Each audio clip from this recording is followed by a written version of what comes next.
গুনাহ করেন আবার নামাজও পড়েন। আপনি গুনাহ করেন নামাজে যান, গুনাহ করেন নামাজ পড়েন, কবিরা গুনাহ করেন এরপরেও নামাজ পড়েন, সগীরা গুনাহ করেন নামাজ পড়েন। হুজুর তাহলে গুনাহও করবো নামাজও পড়বো, অসুবিধা নাই। গুনাহ করেন নামাজ পড়েন, গুনাহ করেন নামাজ পড়েন। আল্লাহর কসম করে বলে যেতে পারি, আপনি নামাজও পড়লেন গুনাহও করলেন একদিন, আপনি গুনাহও করলেন নামাজও পড়লেন 1 মাস, আপনি গুনাহও করলেন নামাজও পড়লেন 1 বছর, আপনি গুনাহও করলেন নামাজও পড়লেন 2 বছর।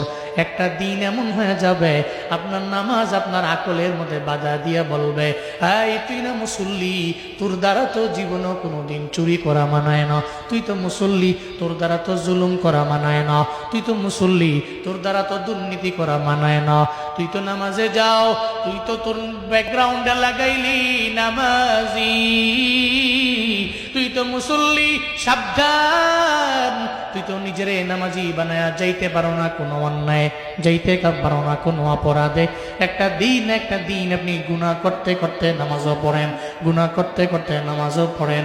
একদিন নামাজ আপনারে কান ধইরা বলবে, তুই অন্যায় লাইনে যাইতে পারো না, কারণ আমি তোর নামাজ। আর যে মুসল্লি সে খারাপ আচরণ করতে পারে না, আর নামাজ যে খারাপ কাজ থেকে বান্দারে দূরে সরায় নেয়। এটা জুনায়েদ আল হাবিব বলে না, চিল্লা বলেন কথা কার।